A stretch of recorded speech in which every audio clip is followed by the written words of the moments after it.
Hello friends, வணக்கம்.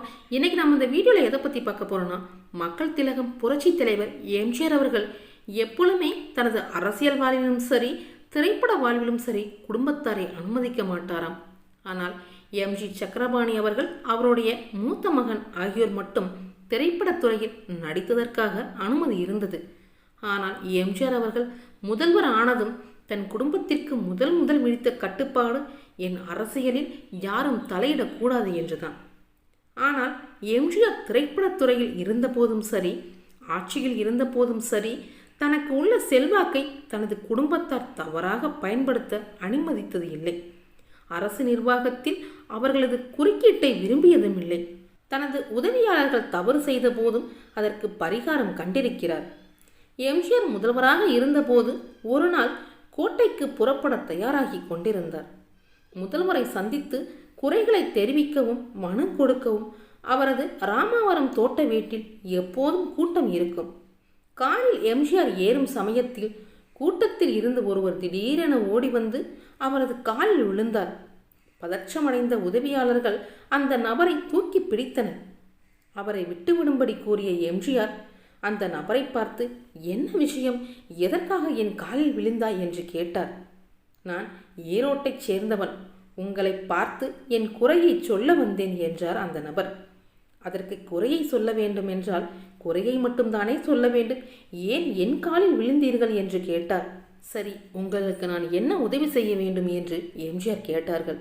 அங்கே நின்று கொண்டிருந்த எம்ஜிஆரின் உதவியாளர்களில் ஒருவரை சுட்டிக்காட்டி, இந்த ஆளு என்னை 45,000 ரூபாய் ஏமாத்தி விட்டாருங்க என்று அந்த நபர் விசும்பலுடன் சொன்னார். எம்ஜிஆர் சற்று நம்ப முடியாமல் கேட்டார், யாரு என்று. இதோ இங்கே நிற்கிறாரே இவர்தாங்க என்று மீண்டும் அந்த உதவியாளரை காண்பித்து சொன்னார் வந்தவர். தொடர்ந்து இன்ஜினியரிங் காலேஜ் ஷீட் வாங்கி தர்றேன்னு சொல்லிவிட்டு 45,000 ரூபாயை வாங்கிட்டு என்னை ஏமாத்திட்டாருங்க என்றார். கோபத்தில் இரத்த நிறமாக மாறிய முகத்துடன் உதவியாளரை எம்ஜிஆர் பார்த்தார். கருப்பு கண்ணாடியையும் மீறி அவரது கண்கள் தகிப்பது தெரிய வந்தது. உண்மையை மறுக்க முடியாததோடு எம்ஜிஆரின் கோபமும் சேர உதவியாளர் சப்த நாடியும் ஒடுங்கி சிலை போல் நின்றார். புகார் சொன்னவரை பார்த்து எம்ஜிஆர் சொன்ன மாதிரி, சீட் கிடைச்சிருந்தால் என்கிட்ட வருவீங்களா? இல்லை, பணம் கொடுக்கும் போது என்னை கேட்டுவிட்டு கொடுத்தீங்களா என்று கோபம் அடங்காமல் கேட்டார். பதிலளிக்க முடியாமல் வந்தவர் மௌனமானார். உங்க அட்ரஸை கொடுத்துவிட்டு போங்க என்று அவரை அனுப்பி வைத்தார். பொதுமக்கள் எல்லாரும் சென்ற பிறகு அந்த உதவியாளரை எம்ஜிஆர் அவர்கள் அழைத்தார். அழைத்த கணமே ஓங்கி கன்னத்தில் அரைந்து விட்டார். ஏன் இப்படி செஞ்சே?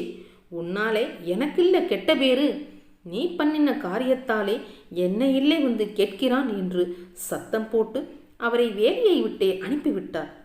அப்போது சட்டப்பேரவை நடந்து கொண்டிருந்த சமயம் எதிர்க்கட்சி தலைவர் கருணாநிதி அவர்கள், அவருக்கு எப்படியோ இந்த விஷயம் தெரிந்துவிட்டது.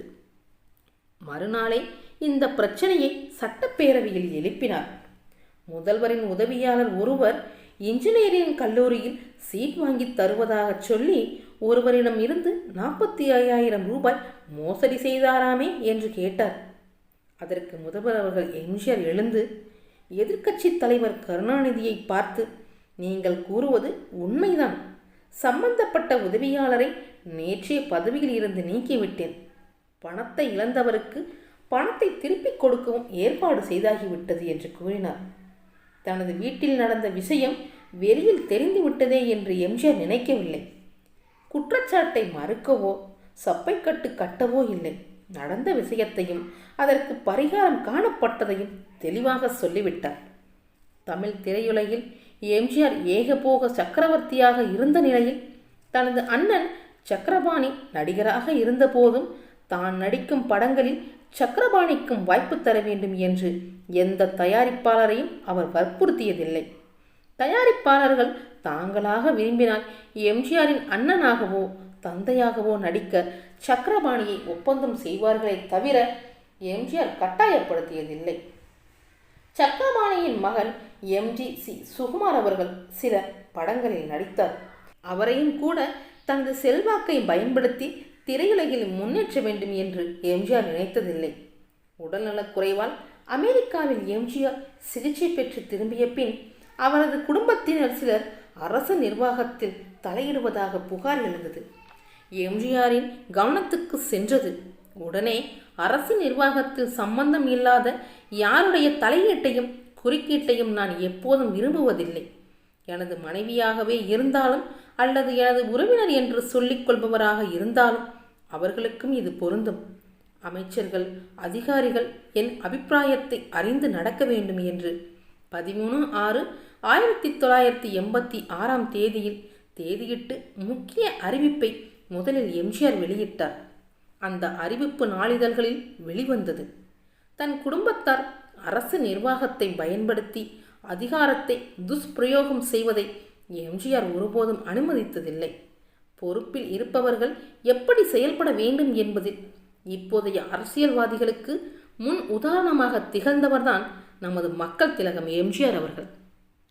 ஸ்வச் பாரத் என்ற பெயரில் தூய்மை இந்தியா திட்டத்தை மத்திய அரசு 2014 அறிவித்தது. பிரதமர் மோடி அவர்கள் டெல்லியில் தெருவை சுத்தம் செய்தார். இதை நேற்று இன்று நாளை திரைப்படத்திலேயே எம்ஜிஆர் கூறியிருப்பார். சேரிப்பகுதியில் வசிக்கும் எம்ஜிஆர் சுகாதாரத்தையும் தூய்மையையும் வலியுறுத்தி அந்த பகுதியில் தெருவை கூட்டி சுத்தம் செய்வார். அப்போது நான் படித்தேன் காஞ்சியிலே நேற்று என்ற பாடல் இடம்பெறும். அந்த பாடலில் வரும் அர்த்தம் நிறைய வரிகள் இருக்கின்றன. தெருவை தெருவாய் கூட்டுவது பொதுநலத் தொண்டு.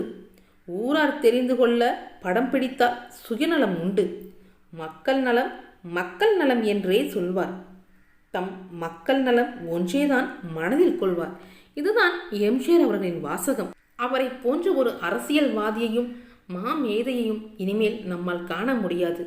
அரசியல் எப்படி நடத்த வேண்டும் என்று கற்றுக்கொள்ள வேண்டும் என்றால் இப்பூ உலகம் முழுவதுமே எம்ஜிஆர் அவர்களின் சரித்திரங்களை புரட்டி படிக்க வேண்டும். அவருடைய ஆட்சி முறையையும் அடக்குமுறையையும் மக்களின் மீது வைத்திருந்த பாசத்தையும் எப்படி புரிந்து கொள்வது என்று அவருடைய வரலாற்றை படித்து தெரிந்து கொள்ள வேண்டும். அப்போதுதான் நாட்டின் மீதும் நாட்டு மக்களின் மீதும் மிகுந்த அக்கறை கொள்ள முடியும் என்பதற்கு எம்ஜிஆர் அவர்களின் ஒரு அரசியல் கருத்தை சிறந்த சான்றாக அமையும். ஆயிரம் கருத்துக்களை அவருடைய பாடல்களில் வெளிக்கொண்டுதான் சென்றிருக்கிறார் நமது மக்கள் திலகம் எம்ஜிஆர் அவர்கள். அவருடைய 4 பாடல்களை முழுமையாக கேட்டாலே போதும், நாடாள முடியும் என்ற திறமை தன்னம்பிக்கையும் நமக்குள் வந்துவிடும். அதுதான் நமது மக்கள் திலகம் புரட்சி தலைவர் பொன்மனச் செம்மல் எம்ஜிஆர் அவர்கள். ஓகே நண்பர்களே, இந்த வீடியோ உங்களுக்கு பிடிச்சிருந்துச்சுன்னா லைக் பண்ணுங்கள், ஷேர் பண்ணுங்கள், கமெண்ட் பண்ணுங்கள், முக்கியமாக சப்ஸ்கிரைப் பண்ணுங்கள். அடுத்த வீடியோவையும் மறக்காமல் பாருங்கள். இதை விட இன்னும் சுவாரஸ்யமான தகவல் உங்களுக்காக காத்துக்கிட்டு இருக்கு. நன்றி நண்பர்களே.